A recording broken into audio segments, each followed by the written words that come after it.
কে বলে জিতের ভক্ত নেই বাংলা ইন্ডাস্ট্রিতে এবং বাংলার ঘরে ঘরে যে সুপারস্টার জিতের ভক্ত নেই। আজ বাংলার ঘরে ঘরে সুপারস্টার জিতের ভক্ত আছে বলে, সুপারস্টার জিতের ফ্যান্সরা আছে বলে আজ সুপারস্টার এক নতুন অধ্যায় আমরা বলতে পারি যে সুপারস্টার জিত আছে। তো হাই ফ্রেন্ডস, আশা করি সবাই ভালো আছো। তো আবারও নিয়ে আসলাম একটি নতুন বিগ ধামাকা নিয়ে। তো সবাই শেষ পর্যন্ত ভিডিওটি দেখবে, কারণ এই ভিডিওতে অনেক কিছু বলার আছে, সবাই মনোযোগ দিয়ে শুনবে। তো তোমাদেরকে একটি ফটো শেয়ার করছি, তোমরা দেখতে পাচ্ছ। তো সেখানে কিন্তু একজন আর কি জিতের ভক্তই হবে, তিনি কিন্তু বলেছেন যে কিশোর। তো কিশোর বলেছেন যে আমরা টিভিতে আমার এক নতুন মুভি যদি বা তিনি কিন্তু বলেছেন যে আমাদের টিভিতে যখন বসি, তো আমাদের এক জেঠু আছে, তিনি কিন্তু বলেছেন তিনি কিন্তু চোখে দেখতে পায় না, এই বয়স্ক লোকটা কিন্তু দেখতে পায় না। তো কিশোর তিনি কিন্তু এই কথাটা বলেছেন। আচ্ছা যাই হোক, তিনি কিন্তু বলেছেন যে একটু কমেন্ট করেছেন, তো সেই ফটোটা তোমাদের মাঝে তুলে ধরেছি।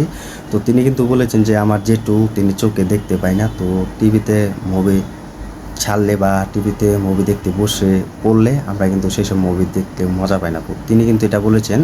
তো তিনি কিন্তু বলেছেন যে আমার যেহেতু চোখে দেখতে পাই না বা মুভিও দেখতে পাই না, তো টিভির সামনে যখন আমরা বসি সুভাষটা জিতের মুভি যখন আমরা দেখি বা দেখতে বসি, সেখানে কিন্তু আমাদের যেটু চোখে না দেখলেও কিন্তু জিতের যখন মুভিটা শুরু হয়, জিতের বয়সটা যখন শুনে তিনি কিন্তু দেখতে বসে পড়ে।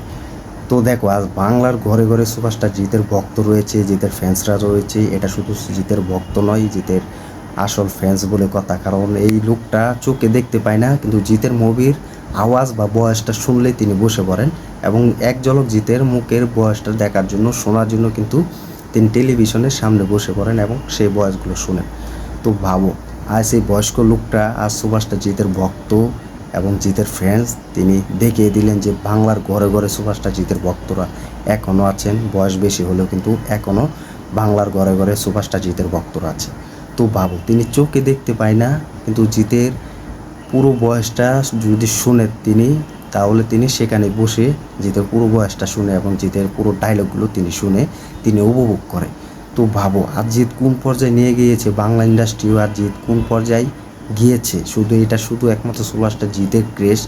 আমি এটার জন্য কিন্তু সুভাষটা জিতকে ভালোবাসি, কারণ সুভাষটা জিতের এই ক্রেজ আমি অনেক আগেও দেখেছি, এখনও দেখছি যে একজন বয়স্ক লোক তিনি চোখে দেখতে পায় না এবং জিতের মুভি টিভিতে বসে থাকলে এবং জিতের বয়সটা শুধু শুনে, তাহলে তিনি সেখানে বসে যায় একমাত্র সুভাষটা জিতের কথাগুলো শোনার জন্য এবং বয়সটা শোনার জন্য। তো ভাবো, তো এটা হচ্ছে জিতের ক্রেজ, এটা বাংলার ক্রেজ। তো এটা নিয়ে কিন্তু আগেও দেখেছি আমি যে টলিপাড়ায় কিন্তু প্রচুর দর্শক এবং ভক্তরা বলেছে সুভাষটা জিতের ভক্ত পুরো বাংলায় আছে, ইন্ডাস্ট্রিতে আছে, পুরো ঘরে ঘরে আছে। তো এটা কিন্তু অনেক ভক্তরা বলেছে। তো ভাবো, তো এই কিশোর বলেছে যে আমার যেটু চোখে দেখতে পাই না, শুধু একমাত্র সুভাষটা জিতের যদি কোনো মুভি আমি টেলিভিশনে ছাড়ি বা দেখতে বসে, শুধু জিতের বয়সটা যদি শুনতে পাই, তাহলে আমার যেটু সেখানে বসে সুভাষটা জিতের বয়স শোনার জন্য বসে পড়ে। তো ভাবো, যেটা আমার সবথেকে বেশি ভালো লেগেছে যে একজন বয়স্ক লোক সুভাষটা জিতের ভক্ত এখনও হয়ে আছে, জিতকে সাপোর্ট করেছে, জিতকে ভালো লেগেছে এবং জিতকে ভালোবাসে। তো এটা একমাত্র সুভাষটা জিত কিন্তু বুঝিয়ে দিয়েছেন যে বাংলার ঘরে ঘরে তার প্রচুর ভক্তরা আছে এবং ফ্যান্সরা আছে।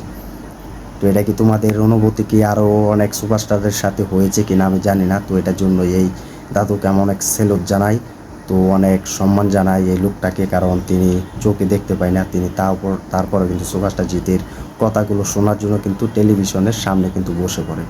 তো এটা আমি সব থেকে বেশি খুশি হয়েছি। এরকম বাংলার কেস আমি আগে কখনো দেখিনি, যে একজন বয়স্ক লোক, তাও আবার তিনি জিতের মুভি পছন্দ করেন, মুভি কথাগুলো পছন্দ করেন সুভাষটা জিতের বয়স শোনার জন্য। তো তোমরা কমেন্ট করে জানিয়ে দাও যে এরকম কি তোমরা কি আগে কখনো ফিলিং করেছো বা দেখেছো কিনা বা ঘটেছে কিনা তোমাদের সাথে এরকম বক্তব্য, কমেন্ট করে জানিয়ে দাও। তো ভিডিওটি ভালো লাগলে লাইক কমেন্ট করে শেয়ার করে সাথে থেকেও আমাদের ইউটিউব চ্যানেল নতুন হয়ে থাকলে চ্যানেলটা সাবস্ক্রাইব করে দিও। দেখা হবে নতুন ভিডিও নিয়ে, নতুন আপডেট নিয়ে।